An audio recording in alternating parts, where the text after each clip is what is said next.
semen is of an extraordinary level of potency. You are using it to spill it on the JNU bed sheets, okay? If that's how you're using it, well, that's your compulsion. We have a biology, we cannot put it under the carpet, it's there. Body has its needs, as there is physical hunger, so there is sexuality, but to what extent is your choice. So in the yogic culture, this is called as virya. It is one of the most potent things. Obviously, it has a potency if you know how to explore.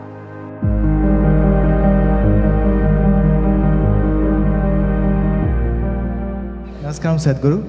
I want to know that when a student steps into college, all of a sudden he or she gets access to a huge amount of pornographic material which so far was off limits for him or her. And in the process, he or she enjoys that, and as we said, he or she experiences heaven on earth. But, and we even have nicknames for those people who overdo it. They masturbate. We overdo it sometimes. So how do we know how much of that is good or bad? And so can we have the truth about masturbation? Oh, looks like a popular question, eh?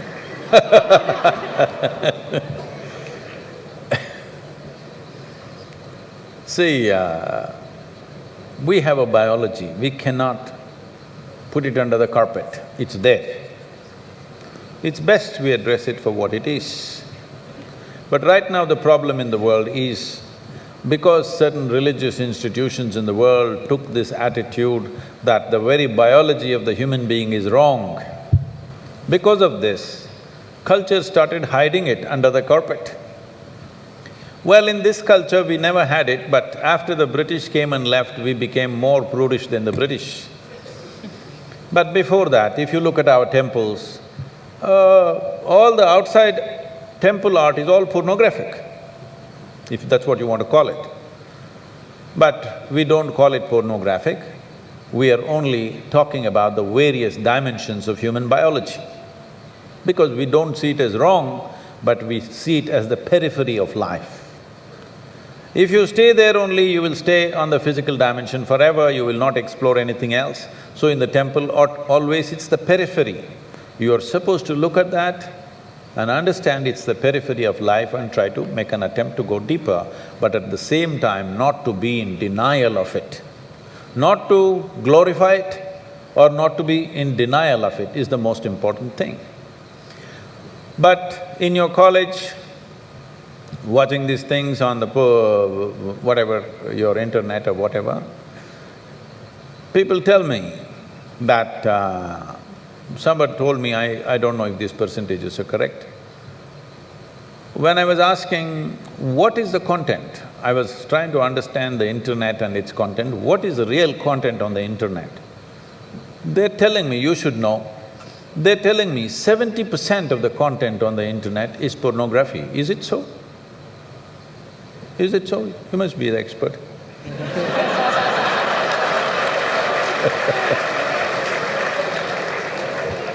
Is somebody doing PhD on it? They told me 70%. I said 70% is unreasonable and sick levels of pornography. If it occupies a small percentage, it's okay.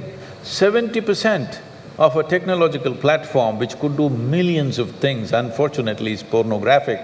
Just biology of life is very unfortunate because once you come as a human being, your biology is not the front end of your life. It is one part of your life. This cerebral capability came so that your intelligence becomes the front end of your life, and if you become conscious, your consciousness becomes the front end of your life. Biology is the front end of a bull. It's okay for him, that's all he knows. But biology should not be the front end of a human life, it is part of our life. We are not denying it. So, at a certain stage in your life, it's like this. A 95-year-old man went for a medical checkup with his doctor. The doctor did a thorough checkup and said, "Hey, old boy, you're doing great for 95, no problem with you." Then the old man asked, "Doctor, but what about my sex life?" Then the doctor looked at him and asked, thinking about it or talking about it?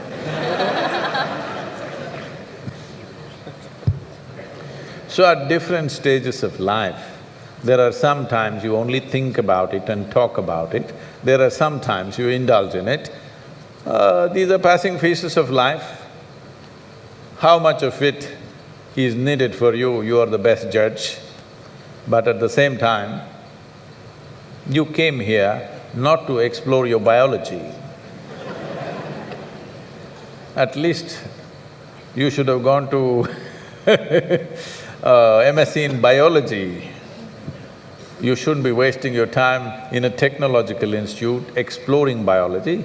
Does it mean to say you don't have biology, you don't have biological needs? You have, it's fine, but it must be on the periphery. It should not become the core of your life because it will reduce you in the sense. A creature which was purely biological evolved into a place which has an intelligence of its own beyond its biology. See, animal intelligence works for its biology alone. How to get its food, how to get its mate, this is all its entire life is. If human intelligence also functions like that, you are bellying the evolutionary process. You are seeing how to go back, take the evolutionary process backward, not necessary. This does not mean you do not have a body has its needs, as there is physical hunger, so there is sexuality. You have to address it in some way. But to what extent is your choice, but definitely it should not be the front end of your life because you're rolling back evolutionary scheme of putting your intelligence and consciousness in the front. Instead of that, you're putting your biology in the front.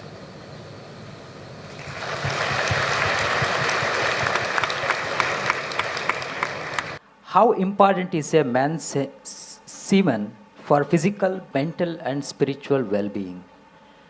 Can wasting our semen damage us spiritually?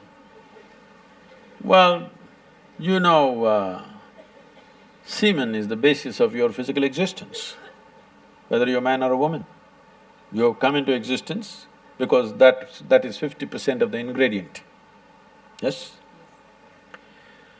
Well, we have skin, we have epithelial cells, we have hair, we have many other aspects of body, you know, heart, liver, kidney, so many things. All these cells are of a certain potency in their own way. But semen is of an extraordinary level of potency, it can create a whole new life. Well, today you can take an epithelial cell and do a lot of things in a laboratory and maybe we can clone you, all right? So the potential is here also, but it is not in the same dynamics as it is in a cell, which you're referring to as semen. So in the yogic culture, this is called as virya. Virya also refers to what you call as vajra, which means stability, or diamond, which is the hardest thing. So in the human body, virya is considered to be like vajra. That means it is one of the most potent things if you know how to use it. Well, how to use it means you can use it to produce a child, that's one thing. Well, if you are… this question is coming because you are using it to spill it on the JNU bed sheets, okay? If that's how you're using it, well, that's your compulsion, you're doing whatever you're doing. This is not something to be judged morally, that's not the point, it's a question of what is the level of compulsion that one has. But anything in this body, can it be transformed into a different level of function? Absolutely. Not just semen, just everything in this body can be transformed. See, suppose I gave you all soup-making ingredients, same soup-making ingredients to every one of you. Do you believe all of you will produce the same soup? No. You will produce 500 varieties of soups, those same ingredients. That's all that's happened with us right now. All of us are fundamentally same ingredients, but see how different each one of us are. Different soups. Well, if I give you soup-making ingredients, either you can make a great soup or a lousy soup. Depends what kind of skills you have, isn't it? So this goes for everything, not just for semen. Every dimension of your body and your mind, you can transform into something tremendous, or you can make it mediocre, or you can make it a serious problem. Every aspect of your life. That goes for this aspect of life also. This same energy, see, people are making it literal translations, but if you want to produce a certain, let's say, epithelial cells, how much energy the body spends on it?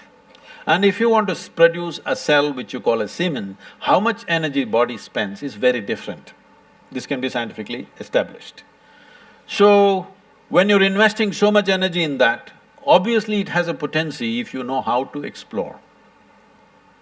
But are you competent to explore? Are you capable of exploring? Do you have the necessary sadhana and guidance to do that? That's a big question mark.